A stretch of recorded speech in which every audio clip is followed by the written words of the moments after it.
Dicen que el Chapo escapó, pero nadie te contó lo que encontró bajo sus pies. Bienvenidos a El Archivo Prohibido, el único canal donde lo prohibido se narra con nombre y apellido. Hoy, abrimos una puerta que ni la DEA, ni la Marina, ni los tribunales de Nueva York se atrevieron a tocar, una puerta bajo tierra, con nombre de venganza. ¿Te acuerdas del túnel por donde Joaquín Guzmán Loera, alias El Chapo, escapó del altiplano en 2015? Todos vimos la historia, la cámara que lo graba caminando hacia la regadera, desapareciendo tras una rejilla, y luego, silencio. Las noticias repitieron lo mismo, escapó por un túnel de 1,5 kilómetros con luz, oxígeno y hasta rieles. Pero esa era solo la parte permitida del cuento. Lo que nunca te contaron es que aquel túnel tenía una bifurcación, un segundo tramo que no llevaba a la libertad, sino al pasado. Bajo los cimientos del penal, en un cruce oculto, yacía una sala sellada hace más de una década. No era una salida de emergencia. Era una cápsula de guerra, construida con un solo fin, ajustar cuentas que no pudieron cerrarse en la superficie. Los pocos que sabían de su existencia hoy están muertos, silenciados o desaparecidos. Porque esa sala guardaba más que tierra, guardaba un cuaderno negro, una radio militar encriptada, y un rostro en una vieja fotografía, tachado con sangre seca. En esta serie de 6 capítulos, te vamos a mostrar el plan que ni sus propios abogados sabían. Te revelaremos la traición desde dentro, el dinero que nunca fue por dinero, y el enemigo que cavó junto a él, para enterrarlo después. Prepárate para escuchar nombres que no se pronuncian, ver mapas que no aparecen en Google Earth, y descubrir por qué el verdadero escape del Chapo no fue para huir, sino para volver a bajar. Este no es un video cualquiera. Esto es una advertencia. Esto es El Archivo Prohibido. Caso 015, el patrón bajo tierra. Comenzamos. No todos los túneles conducen a la libertad, algunos llevan directo al infierno. La madrugada en Sinaloa no es silenciosa por costumbre, sino por respeto al miedo. En una región donde los secretos se entierran bajo tierra y las palabras valen menos que una bala, una vibración en el suelo basta para encender todas las alarmas. Aquella noche, bajo una vieja granja abandonada en las afueras de Culiacán, algo se movía.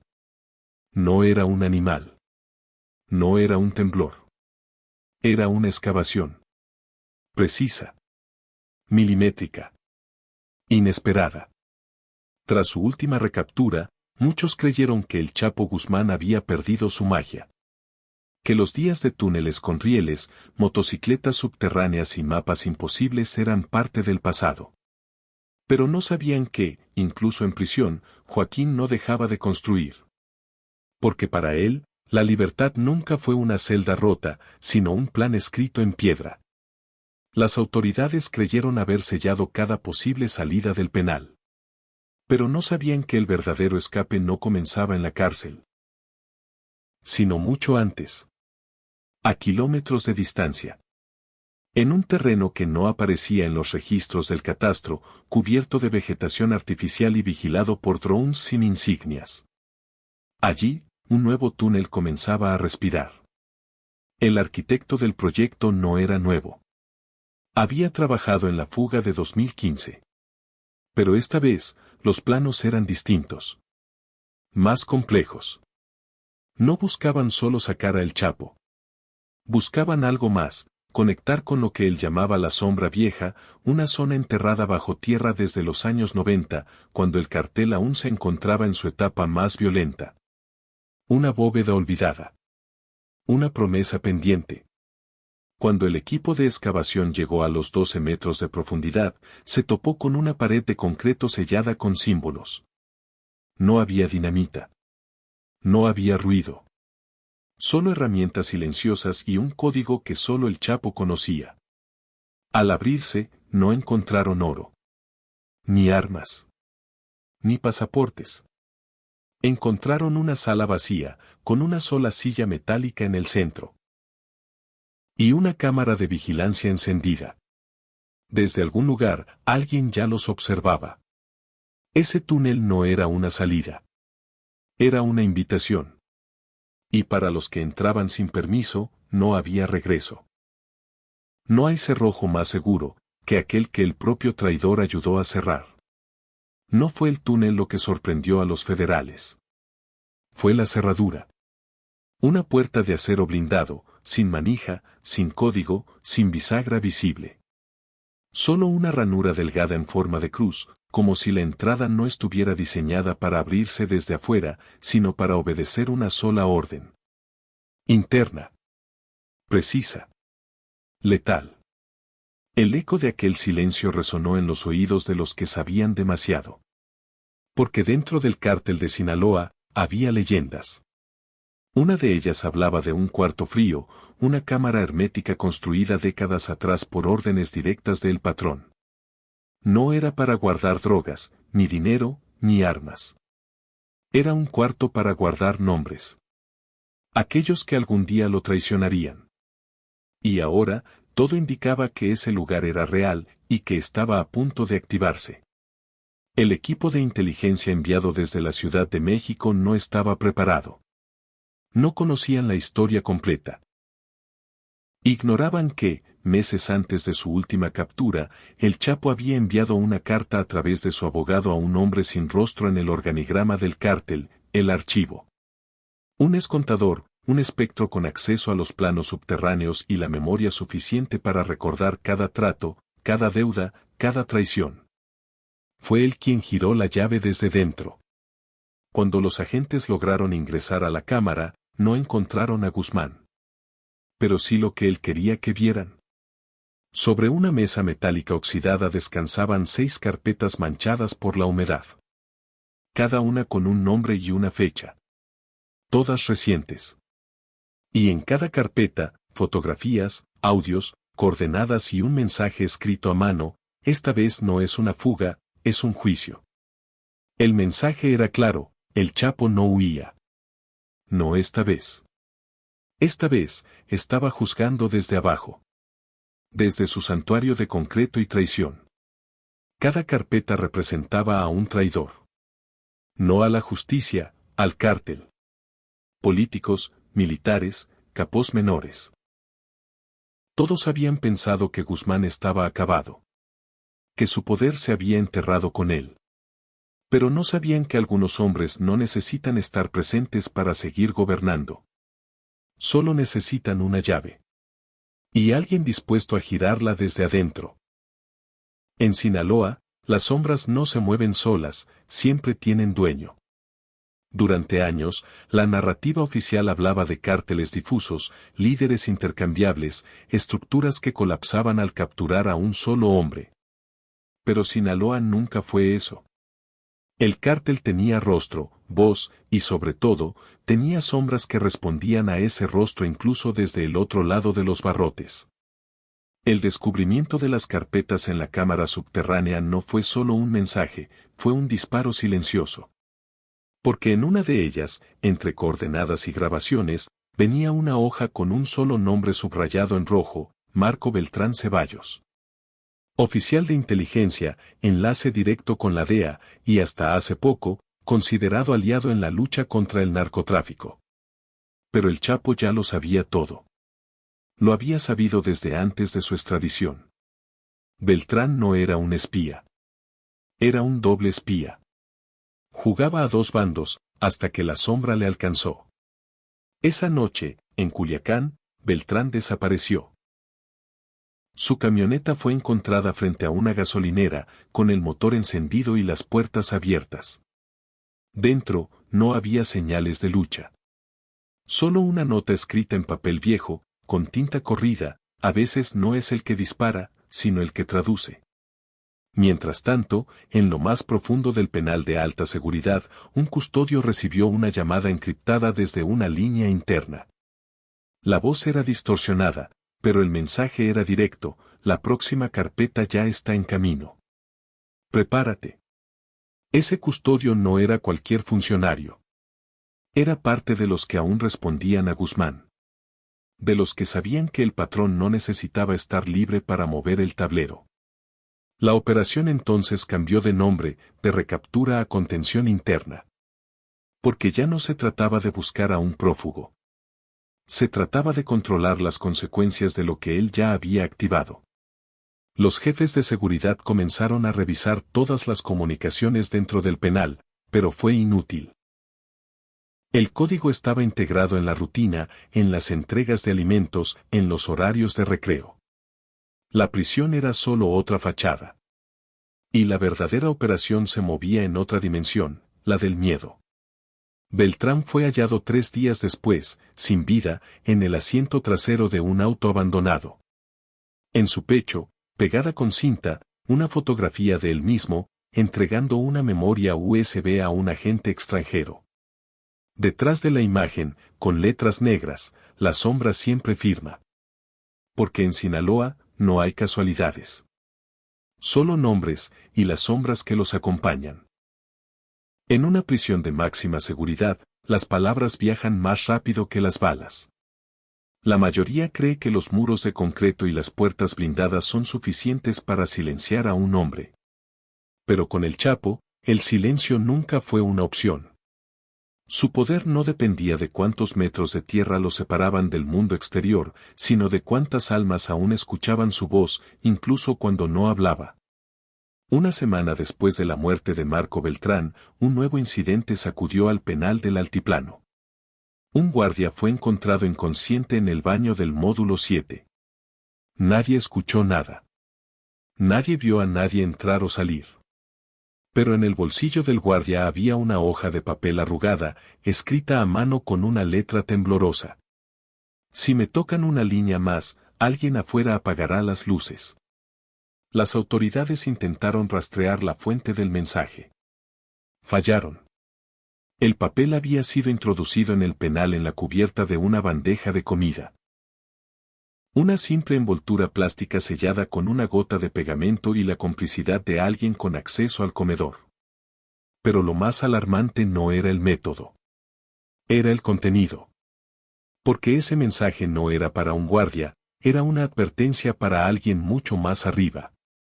Días después, en la ciudad de Los Mochis, un atentado fallido contra un exabogado de Guzmán confirmó lo impensable: alguien desde adentro estaba dirigiendo represalias quirúrgicas con precisión militar. Los objetivos no eran soldados del cártel enemigo, sino excolaboradores que habían cambiado de bando. El Chapo no necesitaba teléfonos. No necesitaba señales. Su lenguaje era otro: cadenas de favores, miradas codificadas, silencios pactados. Y sobre todo, recados. Un testigo protegido, un contador del cártel de Sinaloa que se había entregado meses antes, rompió el protocolo y pidió hablar directamente con el fiscal. Bajo protección, declaró algo que heló la sangre de todos en la sala. Aún preso, Guzmán sabe qué número de celular estoy usando. Me llamó por mi apodo, el que solo usábamos entre familia. El fiscal creyó que era paranoia. Hasta que esa misma tarde recibió un paquete en su oficina, una caja de madera sin remitente. Dentro, solo había una cosa: un chip de celular, aún sellado, y un recorte de periódico con la cara del testigo, tachada con tinta negra. Las investigaciones internas aumentaron. Intervinieron líneas, sellaron módulos, suspendieron visitas. Pero el patrón no necesitaba ninguna de esas vías. Sus mensajes viajaban en códigos invisibles, en gestos repetidos, en formas que ningún sistema podía interceptar. Porque para el Chapo, el muro no era una barrera. Era una herramienta. Y sus recados nunca se pierden. Algunas rutas no están en el mapa, porque nacen desde abajo. Cuando las autoridades creyeron haber sellado cada grieta de la prisión, no imaginaron que el verdadero plano ya había sido trazado, años atrás. No sobre papel, sino sobre piel. Tatuado en la memoria de aquellos que crecieron en las calles de Culiacán, cavaron túneles bajo la frontera y aprendieron que el suelo no es límite, sino pasaje. Las primeras pistas aparecieron de forma casi poética. Durante una inspección de rutina en una zona de drenaje cercana al penal, un perro rastreador se detuvo en seco. No ladró. No escarbó. Solo se quedó inmóvil, mirando un punto en la tierra. Allí, entre raíces rotas y humedad estancada, la tierra olía a sudor humano. A los pocos días, un topógrafo externo contratado por el gobierno desapareció sin dejar rastro. Su dron, sin embargo, logró enviar las últimas imágenes antes de perder conexión. Una secuencia de ventilas oxidadas en medio del monte, conectadas a lo que parecía ser una red subterránea de respiraderos camuflados con vegetación. El patrón era claro. No eran naturales. Eran rutas. ¿La ubicación? Exactamente 1.2 kilómetros al sur de la prisión de máxima seguridad. ¿El destino? Nadie lo sabía con certeza. ¿El constructor? No lo decía ningún expediente, pero todos pensaban el mismo nombre, Guzmán. Los túneles no eran un mito. Eran legado. Cada uno de ellos había sido construido no solo para huir, sino para perdurar. Para almacenar, para ocultar, para transferir. Y algunos, según rumores nunca confirmados, incluso para matar. Una excompañera sentimental de un ingeniero del cártel, ahora bajo protección, declaró ante la fiscalía. Tenían un nombre para el sistema, le llamaban la raíz. Porque todo lo que pasa arriba, primero se decide abajo. Dentro del penal, un guardia veterano fue trasladado repentinamente. Nunca explicó por qué. Pero en su último día, entregó al alcaide un dibujo hecho a mano, sin firma, sin fecha. Mostraba un mapa de líneas subterráneas que cruzaban el penal, conectando las duchas con las cocinas y las celdas con puntos fuera del perímetro. Una de esas líneas terminaba en una X. Sobre la décima, una sola palabra escrita con tinta roja, patrón. Afuera, los rumores se volvían leyenda.